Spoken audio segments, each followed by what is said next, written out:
네. 오늘 안녕하십니까? 네. 오늘 저는 하나님의 음성을 듣는 법이라는 제목으로 말씀을 준비해 보았습니다. 하나님께서 보통 저 사람을 따라가라, 혹은 누구에게 돈 5만 원을 좀 건네주어라, 아무개에게 혹시 지금 전화를 한번 걸어보아라, 이 일을 시작해라, 혹은 저 사업을 중단해라, 어떤 물질을 나누어서 사용하라, 이런 등등의 말씀을 혹은 하나님의 음성을 들을 때 우리는 그 말씀들을 굳이 이해하려고 할 필요가 없습니다. 또 그것을 굳이 이해하면서 저희들이 그것을 행동하는 것도 아닙니다. 사실 인생에서 아주 중요한 결정의 선택의 순간은 대부분 보면요, 세상적인 시각으로는 전혀 납득이 되지 않는 그러한 일들을 하는 것이 많이 있습니다. 하지만 그리스도인들은 하나님의 인도에 순종하지 않을 도리가 없다는 것을 매 순간순간 깨닫고 살아가는 것입니다. 그렇기 때문에 하나님의 음성을 듣고 살아가는 사람들은 언제나 뭐 하는 거예요? 모험을 감행하는 것이고요, 또 개척하는 것이고요, 탐험하는 것입니다. 무엇보다도 도박과는 철저하게 다른 모험인 것을 증명하는 것인데, 그것은 바로 우리는 신뢰하는 절대자 하나님의 말을, 하나님의 음성을 신뢰함으로써 살아가는 사람들입니다. 그런데요, 놀랍게도 많은 성도님들이 하나님께서 나에게는 말씀하시지 않을 거야 라는 생각을 하면서 살아가는 경우를 제가 종종 보게 됩니다. 마치 예수님께서 부활하시고 다시는 하늘나라에 가서 사시는 소식이 없는 분인 그러한 예수님처럼 생각하시고 신앙생활을 하시는 분들도 계시는 것을 종종 봅니다. 그러나 이러한 생각은요, 성경과는 완전히 상반되는 그러한 말씀입니다. 성령님은요, 매일 매순간 저와 그리고 여러분과 대화하고 싶어 합니다.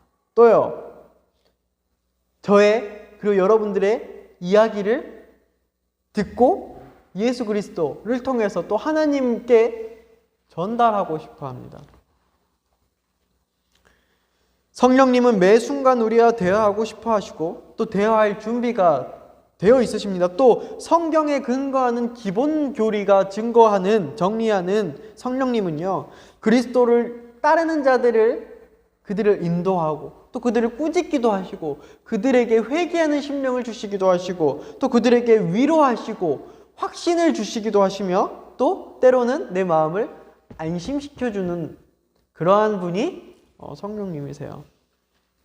저는 오늘 저와 여러분들이 함께 하나님의 음성을 듣는 방법에 대해서 은혜를 나누고자 한다고 말씀을 드렸습니다. 그것의 첫 번째는요, 하나님께 개인적인 음성을 듣는 것이 중요한 것입니다. 내가 들은 음성은 철저히 내 것입니다. 하나님께 내가 개인적으로 들은 음성은 철저히 내 것이에요.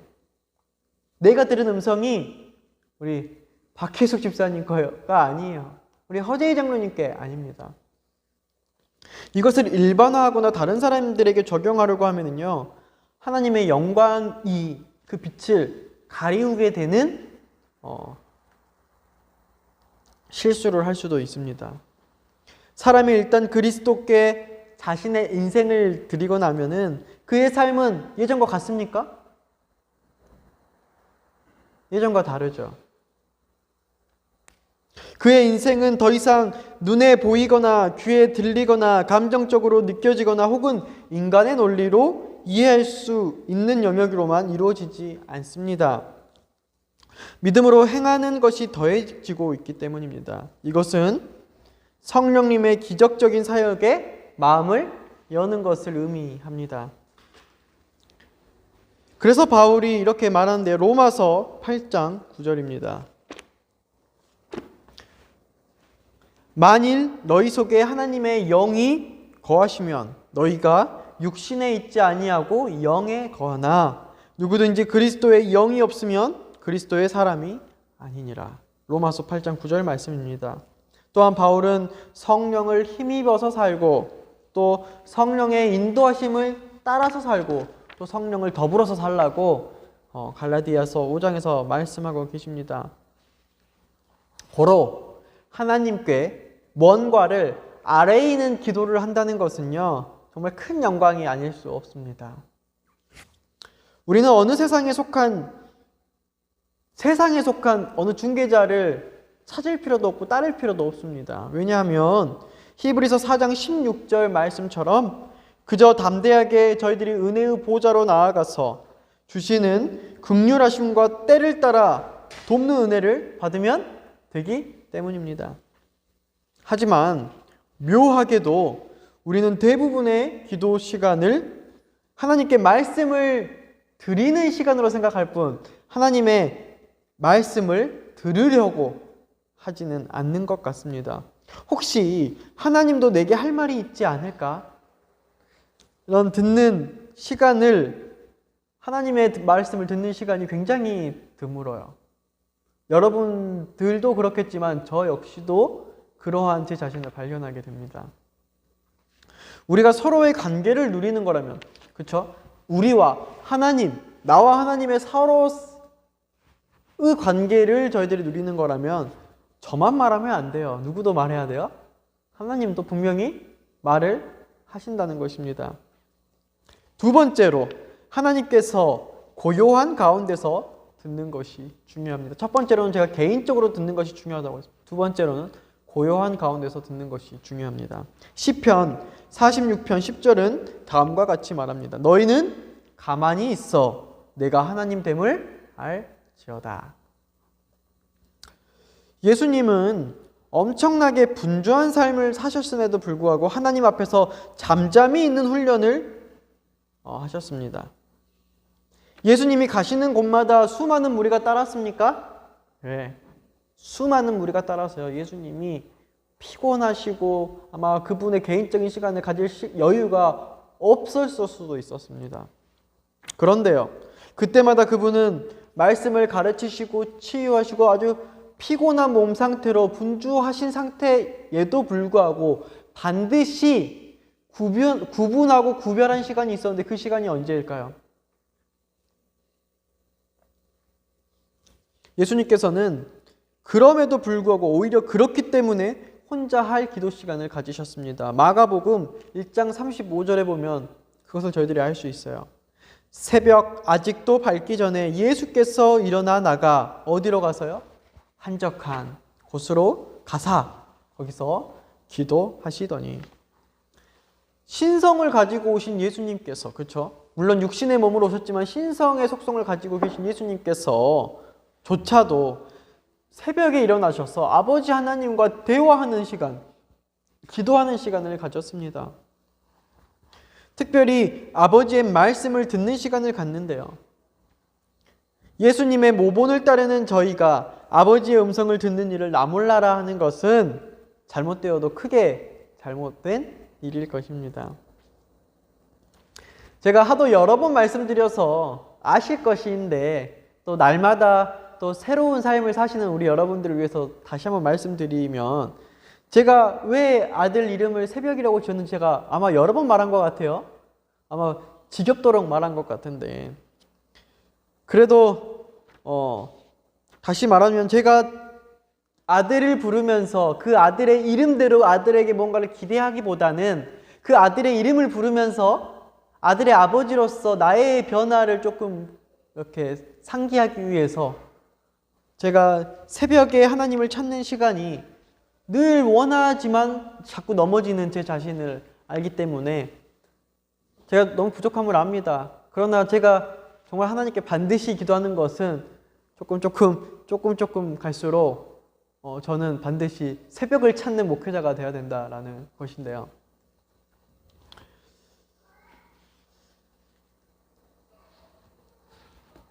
저는 아들 이름을 새벽이라고 짓고 나서는요, 아들 이름을 새벽이라 지었고 이 새벽이라고 이름을 짓는 그 의미가 있기 때문에 사실 그 뒤로는 저는 매 새벽마다 하나님의 음성을 듣는 목회자가 될 것이라고 이름을 지을 때만 해도 확신했습니다. 그런데 지금 돌이 지났죠, 새벽이가. 1년이 지나고 돌아봤을 때 늘 그게 마음속에 있어서 생각을 하고 또 실천할 때도 있지만 사실 크게 나아진 점이 없는 저를 발견하게 됩니다. 이렇게 말씀하시면 사실 이게 참 목회자로서 충격적인 고백이고 참 실망적인 부분이고 여러분들이 참 실망하실 수 있는 부분이라는 것을 압니다. 아침마다 새벽 시간 하나님을 찾는 여러분들이 많다는 것을 제가 누구보다도 잘 알고 있습니다. 그래서 여러분들 저를 위해서 좀 더 많이 기도해 주셨으면 좋겠어요. 그러나 만약에 제가 새벽에 아마 계속 깨 있었으면요 정말 이 교회가 많이 부흥했었을 것이고요 아무런 어려움 없이 아마 성장하지 않았을까 저는 늘 그 책임을 저의 새벽에 두고 있습니다. 그래도 점점 성장하여 새벽에 하나님의 말씀을 듣는 것을 놓치지 않는 목회자가 될 수 있도록 저도 노력하고요. 여러분들 기도해 주시길 바랍니다. 그렇지만 그렇다고 제가 부족하여서 고요한 가운데서 하나님의 음성을 듣는 것의 중요성을 모르는 것은 사실 아닙니다. 도저히 제 스스로 이겨나갈 수 없는 상황이 올 때에 어려움을 헤쳐나갈 수 없을 때에 도저히 제 안목으로 답을 찾을 수 없을 때에 이미 늦었지만 좀 부족하지만 그때 저는 제 입에서 하나님 뭐뭐하게 해주세요 라는 기도를 당장히 멈추고 자동으로 새벽에 눈이 떠지면서 하나님 앞에 나아가 하나님의 음성을 듣는 시간을 갖게 되는 거예요. 그 새벽에 일어나서 무언가를 자꾸 이렇게 간구하려고 하는 게 아니에요. 그럴 때는 제가 육신의 그 죄에 질 경우가 많습니다. 무언가를 간구하려는 기도를 할 때는요 자꾸 제가 넘어져요. 제 피로에 넘어지고 제 스케줄에 대한 정당성을 하고 그냥 그런 거를 더 이렇게 넘어져요. 근데 아무리 그것보다 더 피곤한 삶을 살고 그 스케줄 속에서도 내가 영적으로 어떻게 헤쳐나가야 될지 방향을 잃어버리면 어떻게 되냐면 딱 잠이 깨지는 순간 원래 잠이 깨지면 어떻게 해요? 여러분들은 사실 안 그런다고 알겠는데 제 나이대의 모든 대부분의 사람들은요 어떻게든 더 자려고 다시 눈을 감고 막 그래요. 근데 그러한 일이 있을 때는요 딱 일어나서요 달밤에 혹은 조용한 곳에 가서 하나님의 음성을 계속 듣는 시간들이 얼마나 소중하고 얼마나 힘이 되는지 저보다도 오히려 여러분들이 더 많이 느끼셨을 것이라고 이것을 느끼지 않는 분들은 아직 이곳에는 없는 것으로 생각이 듭니다. 누구나 한 번쯤 삶의 위기 때마다 이러한 경험들을 가지고 살아갑니다. 그 말은 누구나 하나님의 음성을 듣는 것이 얼마나 중요한지 알고 있다는 것이에요. 그러나 제가 오늘 말씀을 통해서 저를 포함한 여러분들께 권하고자 하는 것은요 이 영적인 전투 중에 살아가고 있다는 사실을 그 순간순간을 저희들이 매 순간 인식하고 하나님의 음성을 듣는 일의 심각한 중요성을 인지하자는 것입니다.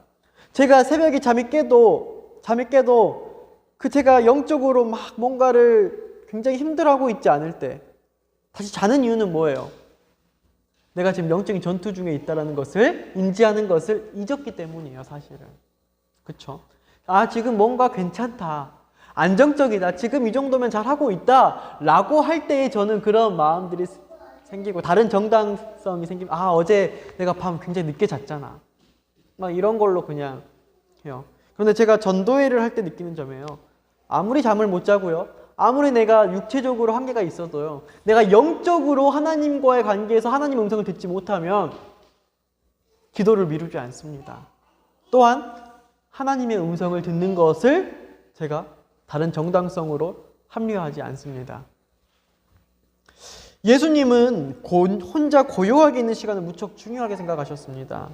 그때 아버지의 위로와 방향, 지시와 지지와 확신을 얻었습니다. 우리가 고요한 가운데 하나님께로 나아갈 때 우리에게 하나님의 능력이 주어지는데요. 이것은 훈련이 필요합니다. 각자에게 맞도록 어떤 주변 환경 속에서라도 하나님께 초점을 맞추어서 그분의 음성을 듣는 훈련이 계속되어야지 저희들이 하나님을 바라보는 초점이 선명해지게 되는 것입니다.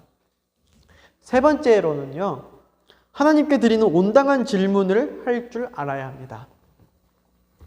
하나님, 제가 이곳에서 이 교회를 위해서 해야 할 우선순위 첫 번째가 무엇입니까? 하나님, 제가 제 가정에서 절대로 놓쳐서는 안 되는 것이 무엇이고 또 제가 조금은 헌신해야 될 부분이 어떤 부분입니까? 하나님, 제가 구제 생활을 하면서 살아야 되는데 어떻게 계획을 세워서 구제 생활을 하면 지혜롭고 제가 시험받지 않겠습니까? 하나님, 다음 세대와 기성세대들을 위해서 제가 할 수 있는 일이 무엇입니까? 제게 무엇을 명령하시겠습니까? 설교를 준비하면서 제가 자주 하는 하나님께 드리는 질문들을 한번 여러분들과 공유해 보았습니다. 여러분들은 하나님께 어떤 질문들을 하고 살아가십니까? 주님께 무엇을 여쭤보든지 질문을 하면 한 만큼 하나님의 인도 방식의 경이로움을 느끼게 되는 것입니다. 고요한 가운데 있을 때에 하나님은 여러분들께 어떤 말씀을 하실까요? 구도자들에게는 하나님께서 이렇게 말씀하실지 모릅니다. 네가 오늘의 신앙을 읽고 또 교인들과 소그룹 모임에 참여하면 그 정도로 날 알기에 충분하다. 아마 이렇게 말씀하실지 모르겠습니다. 그리고 구주를 영접하고 침례를 받았지만 또 쉽게 마음이 흔들리는 초신자들에게는 이렇게 말씀하실지 모르겠어요. 일어서려고 하는데 막 내게 왔는데 자꾸만 돌에 넘어 걸려지는구나. 우리 성경을 조금만 더 깊이 공부해보자. 다른 거 의지하는 거 조금 멈추고 우리 성경을 보고 성경을 통해서 넘어지지 않도록 마음을 단련해보자. 그러면 나를 좀 더 이해할 수 있을 거야. 시험을 당하고 있는 사람들에게 위로의 말씀을 주시기도 할 것입니다. 내가 바로 여기 있단다. 내가 널 위해 피를 흘려 모든 죄값을 속량했단다. 걱정 말고 내가 힘을 줄 테니 나를 신뢰하거라. 또 다른 말씀 주실 수도 있어요. 내 인도를 따르고 그 위험을 감수하거라. 새로운 방향으로 더 높은 도전을 해보거라. 나와 함께 더 넓은 지경으로 가서 더 많은 사명을 감당해보자꾸나. 너는 이제는 충분히 그럴 자격이 있고 이제는 너가 그 일을 해야만 한단다. 다 하나님께 듣는 음성들이 각자 다를 수 있죠. 하나님께 질문을 하면서 얻어지는 답변들은요, 실로 저희들의 신앙의 값진 보석과도 같은 귀한 것들일 것입니다. 마지막입니다. 하나님께서 침묵하실 때 그것을 인정해야 합니다. 여러분들 하나님께 무슨 음성을 듣고 싶은데 하나님께서 말씀을 안 해주실 때가 있나요? 네, 있어요. 그리고 그 음성이 혹은 무슨 말인지 잘 모를 때도 있어요.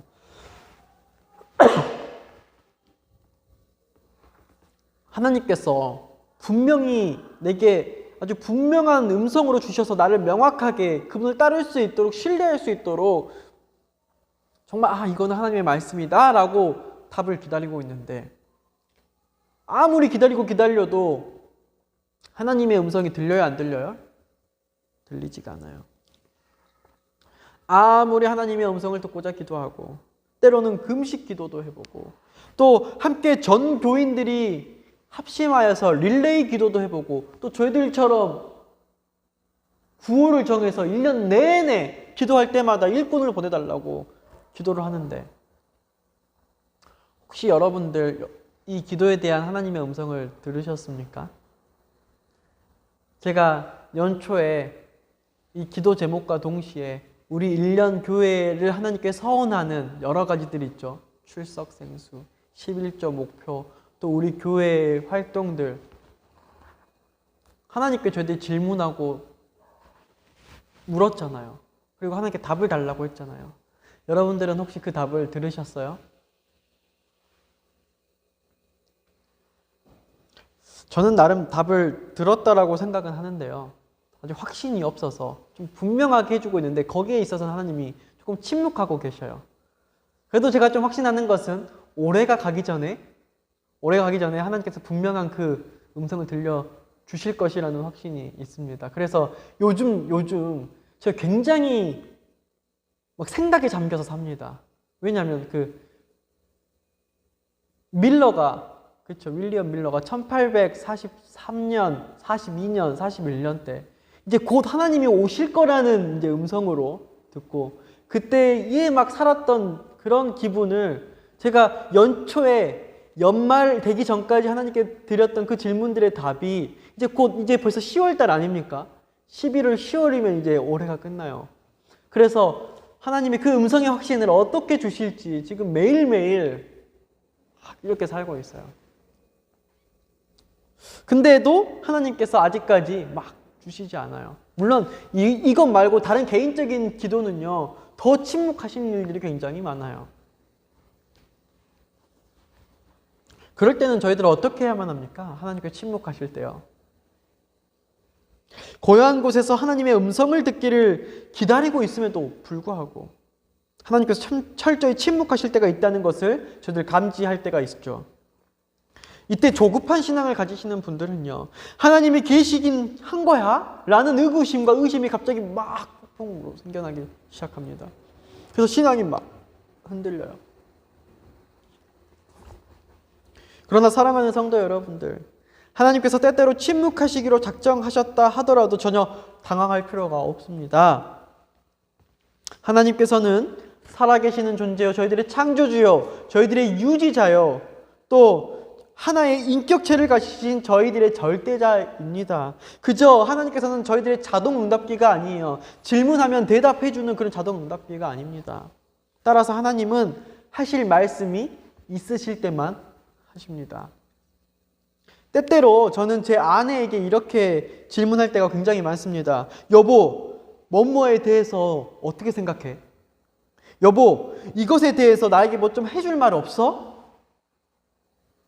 이런 말을 할 때 저는 어떠한 대답이라도 좀 듣고 싶어서, 아내의 대답이 듣고 싶어서 어쩌면 대답을 강요하는 질문들을 막 이렇게 하는데요.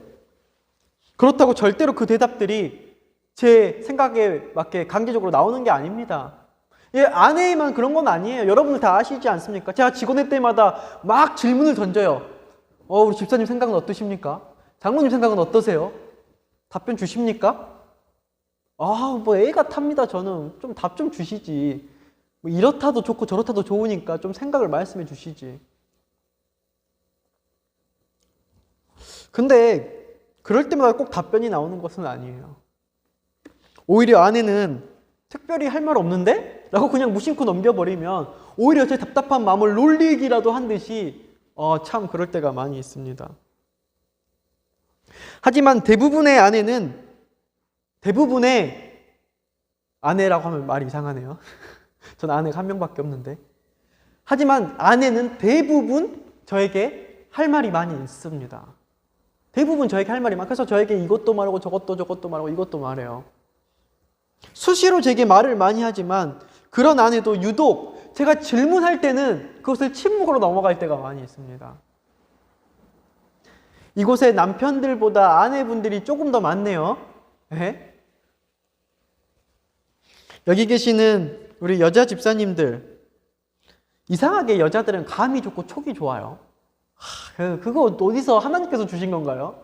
참, 여자라는 특별히 가정 안에서 남편의 아내들은 그 귀신 같은 그런 그 촉, 그거 대단한 것 같습니다. 아주 전혀 뭐 증거도 없고 티도 없고 뭣도 아무것도 없는데도 그냥 말 한마디에 이상한 감을 딱 이렇게 딱 채고 뭐 이런 게 좀 있어요.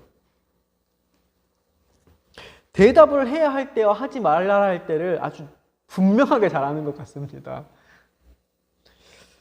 여기 계신 여집사님 남편들이 답을 해달라고 막 질문 많이 하나요? 그럴 때마다 매번 답을 해드립니까? 아니면 그냥 침묵으로 넘어갈 때가 많습니까? 어떠세요? 많이 이렇게 웃으시는데 저희 집도 침묵으로 넘어갈 때가 많은데 아마 이게 해가 가면 갈수록 침묵이 더하면 더하지 덜하진 않을 것 같습니다. 혹시 여기 계시는 남집사님, 혹시 늘 장로님들, 저를 포함해서 아내들에게 무슨 질문을 던지는데 아내들이 답변하지 않으면 답답하지 않습니까? 남편이 좀 이것 좀 묻는데, 이건 어떠냐고 묻는데, 아내가, 여자가 조금 이거를 대해서 진정성 있게 묻는 것을 답변을 해줘야 되는데, 그냥 얼렁뚱땅 넘어가 버리지 않습니까? 대답을 안 해줘요, 답답하게. 그럴 때 어떠십니까? 네. 제가 하나님의 말씀을 들으려고 하나님을 초청해서 하나님 막 질문하고 이거에 답 좀 해주세요. 그러는데 그때마다 하나님께서 저희 아내와 같이 비슷하게 반응을 하지 않을까 제가 아내를 통해서 좀 힌트를 얻었습니다. 왜 답이 있으면서도 대답하지 않느냐라고 제가 아내에게 꿋꿋이 제가 캐묻습니다. 정말 모르는 게 아니라 답이 있는데 왜 내게 답을 말하지 않느냐? 대략 이유는 이렇습니다. 상호 대화가 가능한 상태가 돼야 대화를 하는데 이 여자의 머릿속에는 본능적으로 이 대화가 내가 어떠한 대답을 해도 올바른 대화로 이끌어지지 않는다는 것을 뻔히 알기 때문에 뭘 안 하는 거예요?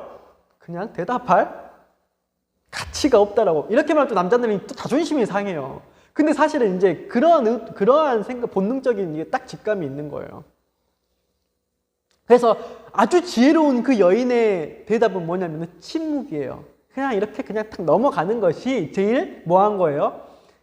깔끔하고 이것이 남편에게 가장 좋은 내조가 되는 거예요. 야, 하물며 본능적 직감이 좋은 아내들도요, 이러한 선택을 하는데 우리를 창조하시고 우리의 모든 것을 아시는 하나님께서 침묵하시는데 그 이유가 있지 않겠습니까? 그럴 때는 하나님과 대화가 가능하도록 내 자아를 내려놓고 주변 환경을 정돈하고 초점을 하나님께 맞추어서 하나님의 음성을 들을, 하나님의 대답을 들을 준비를 하는 것이 먼저 되어야 할 것입니다. 사랑하는 성도 여러분, 우리는 오늘날 너무나도 시끄러운 세상 속에서 살고 있습니다.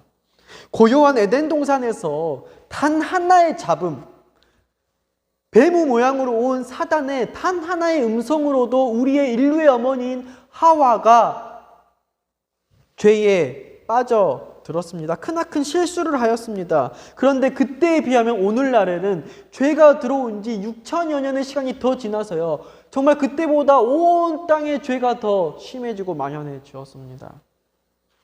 무성한 죄의 잡음들을 듣고 저희들이 살아갑니다.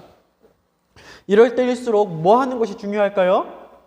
하나님의 음성을 들으려는 것이 중요합니다. 하나님의 음성을 듣는 것이 중요합니다. 하나님의 음성이 무엇인지 제대로 분별하는 것이 중요합니다.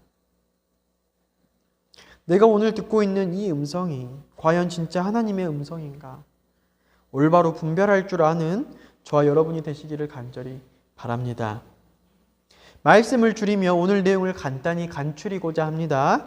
하나님의 음성을 듣는 방법은 저는 오늘 4가지로 설명을 했는데요. 첫 번째로 개인적인 하나님의 음성을 듣는 것이 중요합니다. 두 번째로는 고요한 중에 하나님의 음성을 듣는 것이 그 환경을 마련하는 것이 중요합니다. 세 번째로는 하나님께 드리는 온당한 질문을 할 줄 알아야만 합니다. 쓸데없는 질문을 많이 하는 학생들도 문제지만요, 그보다 더 문제인 학생들은요, 답을 구하지 못했음에도 불구하고 선생님께 질문을 하지 않고 그냥 넘어가는 학생들이 더 큰 문제입니다.